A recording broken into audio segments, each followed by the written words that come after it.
नमस्कार मंडळी, मी शैलेंद्र ठकार पथिक या आपल्या यूट्यूब चॅनलमध्ये आपल्या सगळ्यांचं स्वागत करतो। महाराष्ट्र ही संतांची भूमी, महाराष्ट्र ही शूरवीरांची भूमी। म्हणूनच महाराष्ट्रामध्ये जशी देवालय आहेत, तसेच गिरिदुर्ग आहेत, तसेच भुईकोट किल्ले आहेत, तसेच गढी आहेत आणि तशाच वाड्या। आज ही जुनी बांधकामं, हा जुना वारसा याच्याबद्दल विचार करायचा गेलं तर किती टक्के वारसा आज आपला अस्तित्वात आहे किंवा किती टक्के वारसा हा आपला व्यवस्थित आहे, तर विचार करायचा गेलं तर 100पैकी 5 बांधकामं किंवा 100तले 5% फक्त बांधकामं जी आहेत ती व्यवस्थित आहेत। याचं कारण काय असू शकतं? तर याचं कारण आहे की ही सगळी बांधकामं आज आपल्या सगळ्यांच्या नजरेआड झालेली आहेत। ही सगळी बांधकामं आपल्या विस्मृतीत गेलेली आहेत आणि म्हणूनसाठी त्यांची दुरावस्था आहे। पथिकच्या माध्यमातून आज अशी जी काही ऐतिहासिक धरोहर आपल्याकडे आहे, अशी जी काही बांधकाम आहे, मग ते किल्ले असतील, वाडे असतील, देवालय असतील, मोठमोठ्या गढ्या असतील, हे सगळं पथिकच्या माध्यमातून आम्ही आपल्या सगळ्यांच्या समोर घेऊन येतोय। म्हणूनसाठी पथिक आपल्या यूट्यूब चॅनलला सगळ्यांनी लाईक करा, कारण का असंच नवनवीन कंटेंट आपल्यासाठी घेऊन येत असतो। आज आपण आलोय सासवड नगरीमध्ये। मी सासवड शहर म्हणलं नाही, मी सासवड नगरी म्हणलं। का तर सासवडला भक्ती आणि शक्ती या दोन्हीचा एक अजोड संगम आहे। सासवडला जसा करा आणि चांबलीचा संगम आहे, तसाच भक्ती आणि शक्तीचा संगम आहे। भक्ती आणि शक्तीचा संगम नेमका काय? तर आपण जर विचार केला तर भक्ती मार्ग, सासवडच्या भक्ती मार्गाचा जर आपण विचार केला तर त्याच्यात आपल्याला लक्षात येईल की ज्ञानोबा माऊलींचे धाकटे बंधू संत श्रेष्ठ सोपान काका महाराजांची समाधी सासवडमध्ये। त्याचबरोबरीने जर आपण विचार केला तर सासवडमध्ये अनेक पांडवकालीन शिवालय सासवडमध्ये। त्याच जोडीने आपण विचार केला तर ज्ञानोबा माऊलींची पालखी गेले कित्येक शतक सासवडमध्ये आषाढी वारीच्या वेळेस 2 मुक्काम सासवडमध्ये करून पंढरपूरकडे जाते। या सासवडमध्ये पंढरपूरच्या व्यतिरिक्त अधिकचे मुक्काम कुठे आहेत तर ते सासवडमध्ये। असा सासवडचा हा भक्ती मार्ग आहे। आता शक्ती मार्ग काय? भक्ती आणि शक्तीचा संगम म्हणजे शक्ती मार्ग म्हणजे काय? तर या ठिकाणी आपण विचार केला, आपल्या सगळ्यांना माहिती की छत्रपती शिवाजी महाराजांनी पहिला किल्ला कुठला घेतला तर तो पहिला किल्ला तोरणा किल्ला घेतला।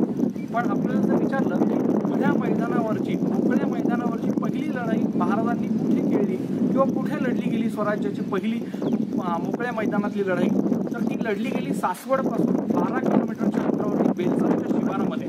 आणि या बेलसरच्या शिवारामध्ये ही लढाई लढली गेली तेव्हा फतेखान ती लढाई हारला आणि महाराज कुठे होते तर महाराज पुरंदर किल्ल्यावरती होते। त्या पुरंदर किल्ल्यावरती त्यांनी आक्रमण केलं। पुरंदर किल्ल्यावरही फतेखानाला शिकस्त खावी लागली आणि त्या लढाईमध्ये सासवडचे सुपुत्र गोदाजी राजे जगतापांनी खूप मोठा पराक्रम केला। तिथून फतेखानाला हकलल्यानंतर त्याच्या पाठलागावरती बाजी पासलकर निघाले आणि बाजी पासलकर त्याचा पाठलाग करत असताना दुर्दैवानं सासवडच्या शिवारामध्ये बाजी पासलकर हे खस्त झाले किंवा बाजी पासलकरांना हुतात्म्य आलं आणि त्यांची समाधी या सासवडमध्ये। आपण दुसरा जर विचार केला, महाराणी येसूबाई साहेब आणि छत्रपती शाहू महाराज यांना मोगलांच्या कैदेतनं स्वकर्तृत्वावरून स्वतःच्या अक्कल हुशारीनं सोडवणारे अखंड भारताचे पहिले पंतप्रधान बाळाजी विश्वनाथ पेशवे त्यांची समाधी सासवडमध्ये। असं म्हणतात की इंग्रजांचा स्वराज्यावरचा सूर्य कधी अस्त होत नव्हता, म्हणजे अख्ख्या जगावर त्यांचं राज्य होतं, पण त्यांचा किमान या भागातला अंमल ज्यांनी नाहीसा केला, काही काळापुरता का होईना नाहीसा केला, त्या उमाजी नायकांची समाधी आहे ती याच ठिकाणी आहे। असा भक्ती आणि शक्ती मार्गाचा हा अजोड संगम सासवडमध्ये। याच जोडीनं सासवड हे स्थापत्य कलेचा उत्तम नमुना आहे। आता स्थापत्य कलेचा उत्तम नमुना कसा? तर सासवडमध्ये खूप सुंदर वाडे आजही आपल्याला बघायला मिळतील। मग त्याच्यामध्ये पेशव्यांचे कारभारी असलेले सखाराम बापू वकील, या सखाराम बापू वकिलांच्या कुळाबद्दल सांगायचं झालं तर आपल्या सगळ्यांना अफजल खानाची लढाई आठवेल आणि त्या अफजल खानाच्या लढाईमध्ये ज्यांनी महाराजांची वकिली केली अफजल खानाकडे ते पंताजी काका वकील हे याच घराण्यातले। त्यांचा वाडा सासवडमध्ये मिळेल। सरदार कुंजनांचा वाडा आपल्याला सासवडमध्ये बघायला मिळेल। सरदार मेहेंदळेंचा वाडा आपल्याला सासवडमध्ये बघायला मिळेल। आणि या सगळ्या वाड्यांच्या पंक्तीमध्ये ज्याला मानाचं पान मिळतं तो सरदार पुरंदरेंचा वाडा, जो आपण आजच्या आपल्या व्लॉगच्या माध्यमातून पाहणार आहोत, तो सुद्धा आपल्याला आज पाहायचा आहे। या सुंदर सासवड नगरीमध्ये आज आपण ही सफर करणार आहोत आणि याच्यामध्ये आपण पुरंदरे वाडा एक्सप्लोर करणार आहोत। पुरंदरे वाडा एक्सप्लोर करतानाच आपण प्रत्येक वेळी असं म्हणतो की आपल्याला पर्यटन स्थळं, ऐतिहासिक स्थळं तर पाहायचीच आहेत, ते कसे आहे ते तर बघायचंच आहे, पण त्या जोडीनं आपल्याला काय पाहायचं आहे, तर आपल्याला या ठिकाणचा इतिहास पाहायचा आहे. आणि इतिहास का पाहायचा आहे, तर इतिहास एवढ्यासाठी पाहायचा आहे कारण का मी नेहमी माझ्या व्लॉगमध्ये म्हणतो की जो समाज, जो देश आपला इतिहास विसरतो, तो समाज, तो देश आपलं अस्तित्व टिकवू शकत नाही किंवा आपला भूगोल टिकवू शकत नाही. हा पुरंदरे वाडा तर आपल्याला पाहायचाच आहे, पण त्या जोडीनं आपल्याला पुरंदरे घराण्याचा इतिहास सुद्धा अभ्यासायचा आहे. या सासवडचा आपण इतिहास पाहिला तर असं लक्षात येईल की शिवकालापासून हे सासवड गाव किंवा हे सासवड नगरी कधी मुघलांच्याकडे, कधी मराठ्यांच्याकडे राहिलेली आहे. साधारणतः 1700 सालापासून आपण जो आजचा विषय घेतलाय पुरंदरे वाडा आणि पुरंदरे घराणं, 1700 सालापासून जर आपण सासवडचा इतिहास बघितला तर असं लक्षात येतं की सासवडमध्ये 2 मातब्बर घराणी होती. एक सरदार पुरंदरे आणि सरदार अत्री अशी 2 मातब्बर घराणी होती. आणि या 2 घराण्यांमधला वाद झाल्याचे किंवा वतनावर वाद झाल्याचा एक 1700 ते 1702च्या आसपासचा संदर्भ आपल्याला इतिहासामध्ये मिळतो. या पुरंदरे घराण्यामध्ये अंबाजीपंत त्र्यंबक पुरंदरे आणि तुकोजीपंत त्र्यंबक पुरंदरे असे थोर भाऊ कर्तृत्ववान पुरुष होऊन गेले. त्या अंबाजीपंतांच्या नावाने हा पुरंदरे वाडा ओळखला जातो. याला अंबाजीपंत पुरंदरे वाडा म्हणतात आणि स्थानिकांच्या भाषेत त्याला आबासाहेबाचा वाडा असं म्हणतात. या अंबाजीपंत आणि तुकोजीपंत यांचा राजकारणातला वावर जर आपण 1700 ते 1800 या दरम्यानचा पुरंदरे घराण्याचा वावर पाहिला तर हे घराणं किती मातब्बर होतं ते आपल्या सगळ्यांच्या लक्षात येईल. साधारणतः अंबाजीपंत पुरंदरे आणि त्या काळचे सरसेनापती धनाजीराव जाधव या दोघांचा अतिशय स्नेह होता. याचे दाखले ठिकठिकाणी आपल्याला इतिहासामध्ये पाहायला मिळतात.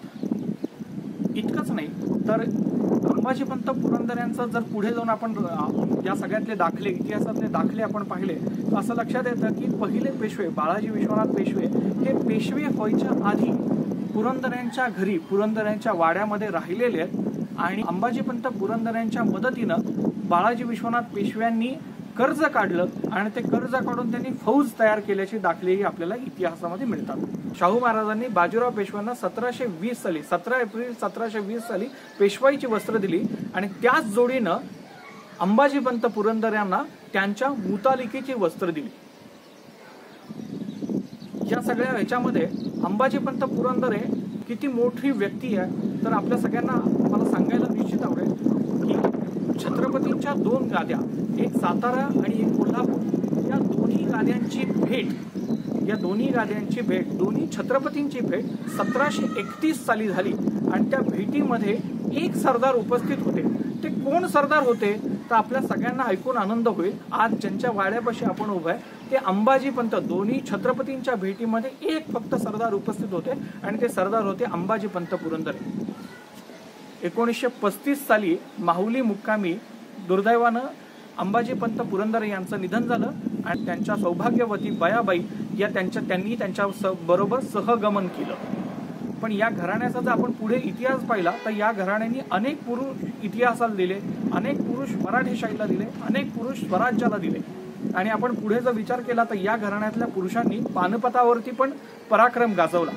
माधवराव पेशव्यांच्या काळामध्ये महादोबा पुरंदरे नावाची एक चांगली महनीय व्यक्ती होती. असा हा पुरंदरे घराण्याचा इतिहास आहे. या घराण्याने स्वराज्याला, मराठेशाहीला अनेक अनमोल रत्न दिली. ते हे पुरंदरे घराणं. मी आधी म्हटल्याप्रमाणे आज आपण कुठे आलोय तर आज आपण आलोय सरदार पुरंदरेंचा वाडा पाहिला. ज्यांनी याआधी वाडा पाहिला असेल तर आपल्या सगळ्यांना वाटेल हा कुठून जाऊन शूटिंग करतोय, कुठे शूटिंग करतोय.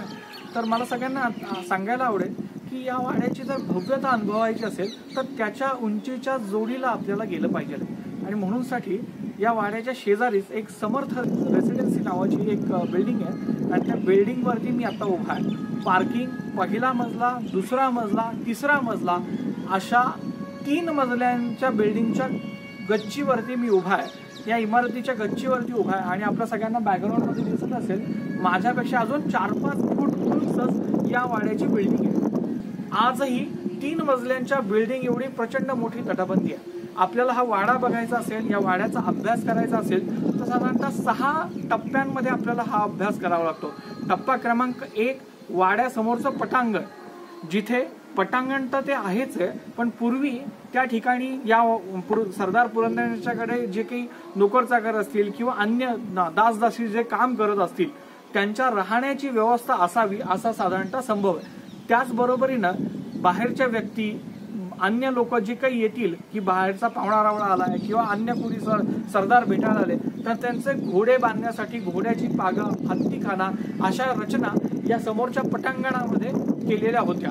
इथे खाली एक बळद सुद्धा मागे एका बळद म्हणजे आपल्या सगळ्यांना सांगतो की पूर्वीच्या काही एक खोली की जिथे गुप्त बैठका, धान्य खोली केलेली असंही पूर्वी काही डेव्हलपमेंट करताना लक्षात आलं होतं की जे बळद सुद्धा सापडलं होतं। आता हा झाला टप्पा क्रमांक 1। दुसरा टप्पा जो आहे या वाड्यात त्याच्यामध्ये महादरवाजा आणि महादरवाजाच्या आजूबाजूचे बुरुज हा दुसरा टप्पा आहे। प्रचंड मोठा महादरवाजा आहे। आचार्य अत्र्यांनी या वाड्याच्या भव्यतेबद्दल बोलताना असं सांगितलं होतं की पुण्याचा शनिवारवाडा हा आमच्या पुरंदरेंच्या वाड्याच्या गुडघ्याला लागतो। आचार्य अत्र्यांच्या मनामध्ये, माझ्या मनामध्ये आणि आपल्या सगळ्यांच्याच मनामध्ये शनिवार वाड्याच्या एकूणच ऐतिहासिक महत्वाबद्दल कुठलीही शंका नाही, पण एक उदाहरण म्हणून आचार्य प्रल्हाद केशव अत्र्यांनी असं उदाहरण दिलं होतं। प्रचंड मोठा महादरवाजा, 2 बुरुजांच्या मध्ये असलेला महादरवाजा, आपण तो पाहणारच आहोत। असा हा महादरवाजा सुद्धा या वाड्याला आहे। तिसरा मुद्दा आहे आणि ते बघण्यासारखं वैशिष्ट्य आहे, माझ्या मागे आपण सगळेजण पाहू शकत असाल की या वाड्याची तटबंदी आहे। मित्रांनो, मी तिसऱ्या मजल्यावरती उभा आहे तरी सुद्धा आतमधला वाडा अजून उंच आपल्या सगळ्यांना वाटतो आणि या तटबंदीमध्ये आपल्याला सगळ्यांना छोटी छोटी बिळं दिसतील। ही काही डिझाईन आहे का? तर डिझाईन नाही आहे। ही जी बिळं आहेत ही बिळं काय घरटी केली आहेत का कुठली? तर बिलकुल घरटी केलेली रकाने जे ठेवलेले आहेत, हे छोटे छोटे जे काही रकाने ठेवलेले आहेत हे बाण किंवा त्या काळी बंदुका, शत्रूने जर हल्ला केला तर हल्ला परतवण्यासाठी वेगवेगळ्या रेंज त्याच्यामध्ये तयार केल्या आहेत। काही 10 फुटाच्या अंतरावर, काही तटालगत, काही 20 फुटाच्या अंतरावर, काही लांब, असे छोटे छोटे त्याच्यामध्ये एक रकाने केले की आतला माणूस, आतला जो सैनिक आहे हा शत्रूच्या माराच्या टप्प्यात न येता शत्रू त्याला टिपता यावा अशी एक रचना या तटबंदीमध्ये केलेली आहे। यातला चौथा मुद्दा जो आहे तो चौथा मुद्दा आहे की वाड्याचा दरवाजाच्या आतमध्ये, महादरवाजाच्या आतमध्ये गेल्यानंतर पहिला चौक लागतो आणि या पहिल्या चौकामध्ये त्यावेळच्या ऑफिशियल कामांसाठी मग ती सदर असेल, कचेरी असेल अशी रचना केलेली आहे। त्याच्यानंतरचा जो टप्पा आहे तो टप्पा क्रमांक 5 हा वाड्याचा दुसरा चौक आहे आणि हा दुसरा चौक म्हणजे खाशा स्वाऱ्यांसाठी, म्हणजे पुरंदरे घराण्यामध्ये जे सगळे घरची मंडळी त्यांच्या राहण्यासाठीची ही रचना केलेली आहे। आणि 7वा मुद्दा या वाड्यात आहे, या वाड्यामध्ये एक विहीर आहे आणि त्या विहिरीपर्यंत जाण्यासाठी एक रस्ता आहे आणि आजूबाजूला मोकळी स्पेस आहे। आता ही विहिरीची रचना काय, समजा वाड्याला वेढा पडला, शत्रूंनी वेढा दिला, भरपूर काळ वाडा लढवायचा आहे, अशा वेळेमध्ये सगळ्यात महत्वाचं काय, अन्न आणि पाणी। तर पाणी उपलब्ध असावं, बाहेर कुठनं आणायला लागू नये म्हणून साठी ती पाण्याची रचना केलेली आहे। या वाड्यामध्ये आपल्याला आठवत असेल की मध्यंतरी 1.5 ते 2 वर्षापूर्वी हिंदीमध्ये तुंबाड नावाचा एक भयपट आला होता। त्या भयपटातलं शूटिंग जे ते या वाड्यामध्ये झालेलं आहे। याच वाड्यामध्ये ती विहीर आहे, त्याच्यामधलंच ते हस्तर हा त्यातला विलन दाखवला आहे आणि त्याचं सगळं शूटिंग जे आहे ते या वाड्यामध्ये झालेलं आहे। आपल्या सगळ्यांना हा वाडा सुस्थितीत पाहायचा असेल तर आपल्याकडे एक चान्स आहे, आपण अशोक सराफांचा एक डाव भूताचा हा चित्रपट पाहू शकतो आणि त्या एक डाव भूताचा चित्रपटमध्ये हा वाडा अतिशय चांगल्या रीतीमध्ये आपल्या सगळ्यांना बघायला मिळेल। अशोक सराफ, दिलीप प्रभावळकर आणि अन्य नामवंत जे कलाकार आहेत मराठीमधले ते त्याच्यामध्ये आहेत, पण आपल्यासाठी महत्त्वाचं म्हणजे हा वाडा खूप चांगल्या रीतीने आपल्याला पाहता येऊ शकेल। या वाड्यामध्ये पूर्वी महाराष्ट्र एज्युकेशन सोसायटीची शाळा सुद्धा भरत होती। असा हा वाडा गावातले चुलत असतात की किती लोक मोजमाप कसं करता येईल, तर या वाड्यामध्ये 150 बांबू होते। आता तुम्ही म्हणाल बांबूवरनं कसं मोजमाप करशील, तर बांबू कशासाठी होते, तर वाड्यात राहणाऱ्या व्यक्तींचे कपडे वाळत टाकण्यासाठी 150 बांबू होते। एका बांबूची आपण साईज बघू शकतो, साधारणतः 25 फूट लांबीचा बांबू आणि किती बांबू, तर 150 बांबू आणि या 150 बांबूंवरती कपडे वाळत टाकले जायचे। एवढा राबता असलेला वाडा, पण कालाय तस्मै नमः असं म्हणतात त्याप्रमाणे आज या वाड्यामध्ये कोणी राहत नाहीये आणि म्हणूनच थोडीशी पडझड झाली आहे। आपल्या सगळ्यांना आज मी हा वाडा दाखवणार आहे, आपण सगळेजण आता इथून पुढे तो वाडा पाहायला जाऊया। चला आता मग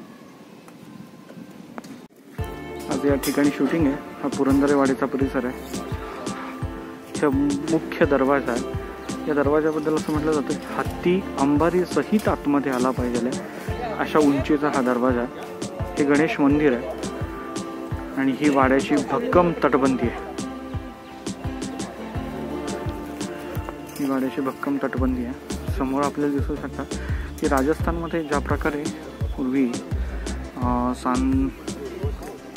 ह्याच्या कडेला लक्ष ठेवण्यासाठी वगैरे अशा काही व्यवस्था असायची किंवा महिलांना त्या काळातल्या राजघराण्यातल्या महिलांना राजस्त्रियांना बसवण्यासाठी जी व्यवस्था असं एक सुंदर कोरीव काम आहे, पण काळाच्या ओघामध्ये ते सुंदर काम आता फार राहिलेलं नाही।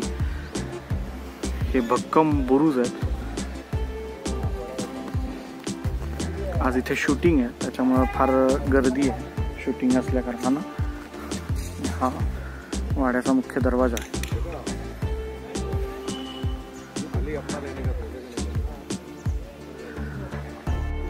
वाड्यातनं पण आतमध्ये जाऊ, पण आतलं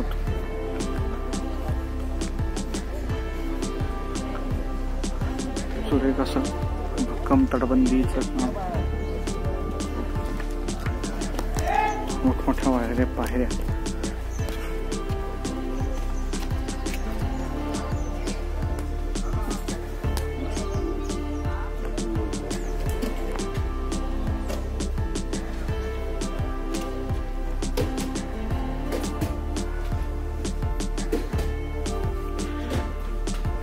उंबरा आहे।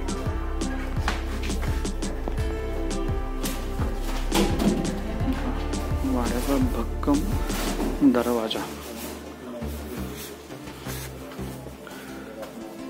असे लोखंडी खिळे लावलेले आहेत। असं म्हणतात की हत्तीने जरी टक्कर देऊन वाड्याचा दरवाजा पाडण्याचा प्रयत्न केला तरी त्याच्या गंडस्थळामध्ये हे खिळे घुसावेत आणि तो हत्तीचा हल्ला निष्फळ व्हावा म्हणून साठी ही रचना केलेली आहे।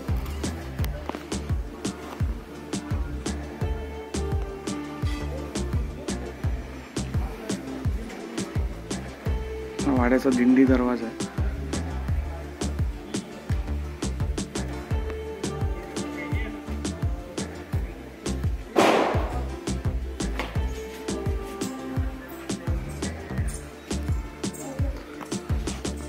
देवडीवरचे पहारेकरी वगैरे यांना बसण्यासाठी म्हणून इथं जागा आहे। आता या वाड्यातले पाट वगैरे जुनं जे काही सामान आहे ते या ठिकाणी भरून ठेवलेले आहे। पाट दरवाजे असं लाकडी जे काही आहे ते या ठिकाणी भरून ठेवले आहे।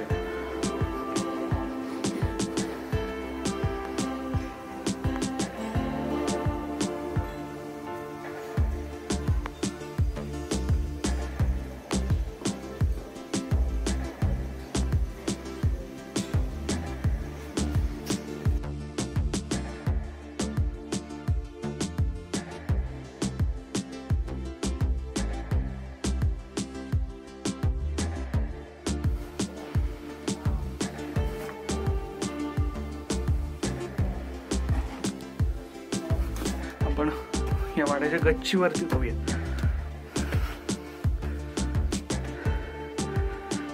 जुना वाडा आहे, पडझड झालेली आहे।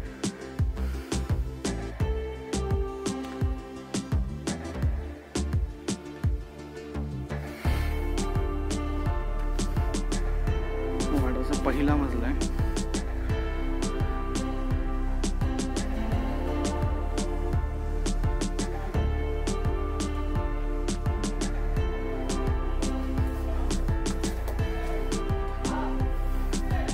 इथून वरती जाता येतं।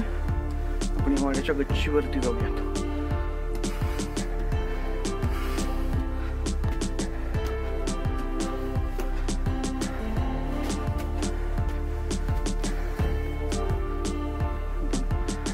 वाड्याच्या गच्चीवरती आलोय। समोर दिसतंय ते गणपतीचं मंदिर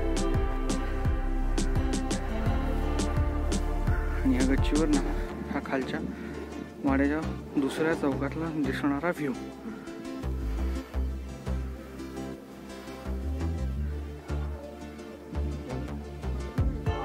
सासवडचं भैरवनाथ मंदिर या वाड्यावरनं सासवडचा व्ह्यू दिसतोय। समोर पुरंदर किल्ला आहे आणि पुरंदर किल्ला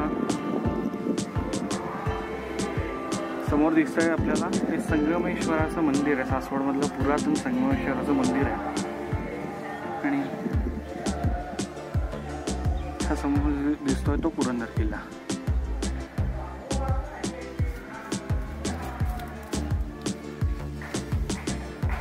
पुरंदर वाड्याच्या गच्चीवरती आहोत आता आपण. अजूनही वाड्याचा हा टॉप फ्लोअर जो आहे 3रा मजला तो बऱ्यापैकी शाबूत आहे. थोडी पडझड झाली आहे. आतमध्ये 3ऱ्या मजल्यावरती आतमध्ये जाण्याचा प्रयत्न करू.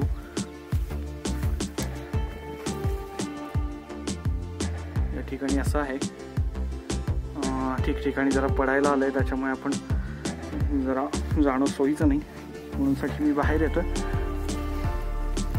ठिकाणून आपण अजून एक थोडं वरती जाऊया आणि वरती जाऊन आपण पूर्ण व्ह्यू आपल्याला पाहता येऊ शकेल.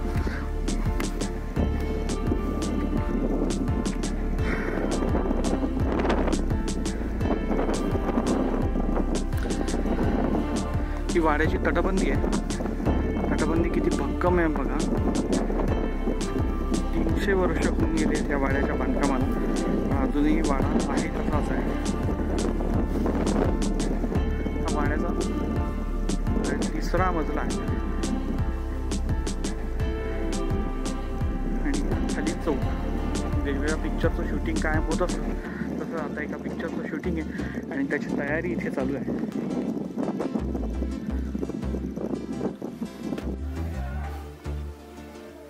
हा वाड्याच्या आतमधला भाग आत्ता जरी भग्नावस्थेत असला तरी आपण पाहू शकतो इथे देवळे आहेत आखीव रेखीव. आता इकडनं आपण आलो.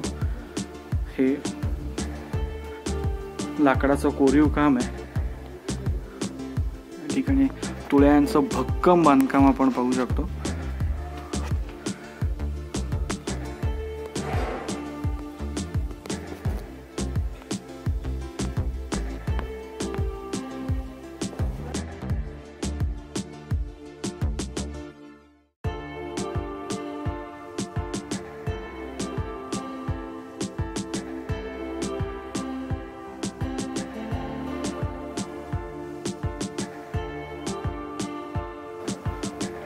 आपण जो गच्चीवरनं वरचा मजला पाहिला तिथे आता आपण 2ऱ्या मजल्यावरती आहोत.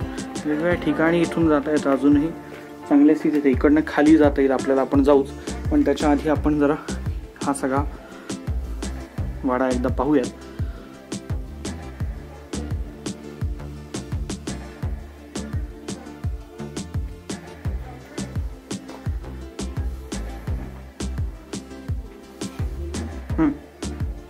आपल्याला इकडूनच खाली जायचं आहे.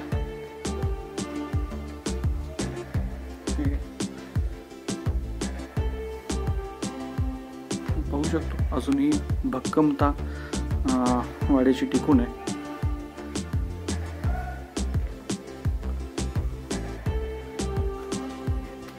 इतके चिने आहेत खाली जायला की आपण कन्फ्यूज होऊन जातो की अरे कुठून आपण आलो आणि कुठून खाली जायचंय आपल्याला.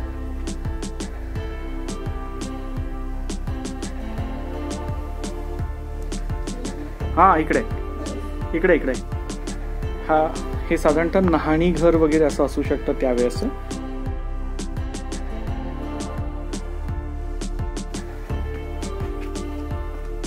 इथे अजून एक जिना आहे बघा. इथे अजून 3रा जिना आता आपल्याला दिसतोय. आपण पुढे कुठे जातोय माहित नाही, बंद आहे. कारण आपण जरा 2 जे वेज आहेत त्यांनीच आपण इकडे इकडे फिरूया. हा वाड्याचा कोपऱ्यातला भाग आहे आणि इकडेच अजून एक फार पुढे जाऊया नको, इकडे विहीर आहे. ती विहीर पण आपल्याला दाखवतो. हो, तुंबाडचं शूटिंग इथे झालेलं आहे.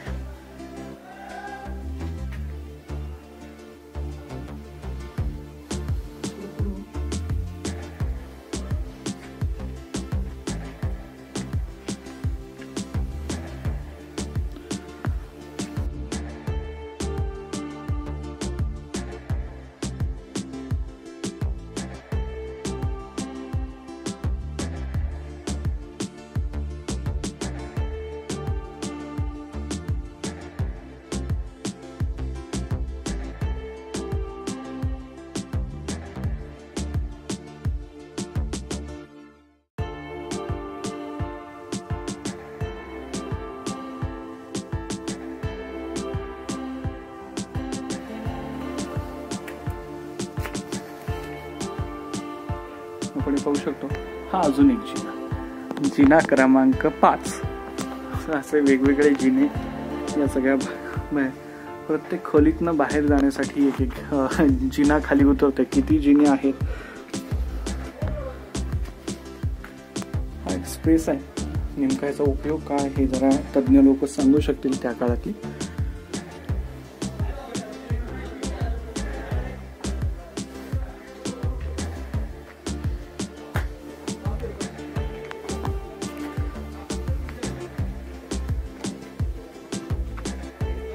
हा अजून एक जिना, जिना क्रमांक 7. हा सध्या पडलाय त्याच्यामुळे बंद आहे. अतिशय भव्य दिव्य असं हे बांधकाम आहे.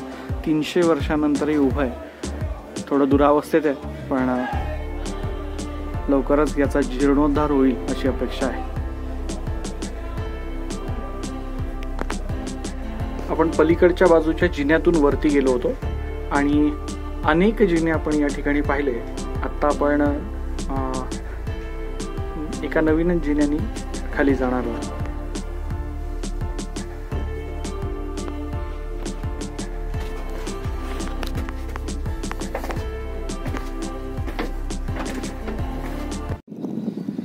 आत्ता आपण सगळ्यांनी हा अतिभव्य असा सरदार अंबाजीपंत पुरंदर यांचा वाडा पाहिला. आपण सासवडमध्ये आल्यानंतर पुण्यापासून किती किलोमीटर अंतरावरती आहे, तर पुण्यापासून अगदी 30 किलोमीटरच्या अंतरावरती आहे. इथे आल्यानंतर आपण सासवडमध्ये अजून काय पाहू शकतो, हा वाडा पाहू शकतो. या वाड्याच्या सोबतीनं आपण सासवडमध्ये सिद्धेश्वर मंदिर, संगमेश्वर मंदिर, त्याच्यानंतर वटेश्वर मंदिर, इथे पहिले पेशवे बाळाजी विश्वनाथ यांची समाधी आहे, इथे सोपान काकांची समाधी आहे. असे अनेक ठिकाण आपण सगळेजण पाहू शकतो. इथे जवळच 17 किलोमीटर अंतरावरती आपल्याला जेजुरी पाहायला मिळेल. शेजारी 7 किलोमीटर अंतरावरती नारायणपूर आहे. नारायणपूरच्याच पुढे आपल्याला पुरंदर किल्ला छत्रपती संभाजी महाराजांचा सगळ्यांना पाहायला मिळेल. त्याच जोडीनं आपल्याला बालाजीचं दर्शन करता येऊ शकेल आणि हायवेच्या मार्गाने आपण परत पुण्याकडे जाऊ शकतो. असा एक सुंदर ऐतिहासिक वारसा आज पथिकच्या निमित्तानं मी आपल्या सगळ्यांना दाखवला आहे. या वारसाचं जतन आता करण्याचं काम, याचं जीर्णोद्धार करण्याचं काम इथून पुढे सुरू झालेलं आहे. कदाचित पुढच्या काही वर्षा 2 वर्षाच्या काळामध्ये आपल्या सगळ्यांना हा वाडा बघायला सुद्धा मिळू शकेल अशी स्थिती आहे. असेच नवनवीन कंटेंट, नवनवीन विषय पथिकच्या माध्यमातून मी आपल्या सगळ्यांच्या समोर घेऊन येत असतो. आपल्याला हा व्हिडिओ कसा वाटला ते कमेंट बॉक्समध्ये सांगायला विसरू नका. या सगळ्या व्हिडिओमध्ये आपल्याला वाऱ्याचा आवाज खूप येत असेल. मी माईक लावला आहे तरी पण वाऱ्याचा आवाज खूप येतोय, मला कल्पना आहे. कारण का वारंच इतकं भयानक आहे की त्याला मी काही करू शकत नाही. पण आपण सगळेजण प्रेमाने ही गोष्ट समजून घेतात अशी अपेक्षा करतो. पथिकच्या माध्यमातून मी असेच नवनवीन इंटरेस्टिंग कंटेंट घेऊन येत असतो. इथून पुढच्याही काळात ते घेऊन येत असणार आहे. आपण सगळेजण तुमचं प्रेम पथिकला सबस्क्राईब करून व्यक्त व्हा अशी निश्चित अपेक्षा करतो. आपल्या पथिक या यूट्यूब चॅनलला लाईक करा, शेअर करा आणि सबस्क्राईब करा. आणि हो, बेल आयकॉनला क्लिक करायला विसरू नका. कारण माझे असेच नवनवीन व्हिडिओज आपल्याला पाहायचे असतील तर आपल्याला नोटिफिकेशन येणं गरजेचं आहे. आणि ते येण्यासाठी आपल्याला बेल आयकॉनला क्लिक करणं गरजेचं आहे. किंवा आपण सगळेजण सबस्क्राईब तर करालच पण बेल आयकॉन सुद्धा प्रेस कराल अशी आशा करतो. धन्यवाद.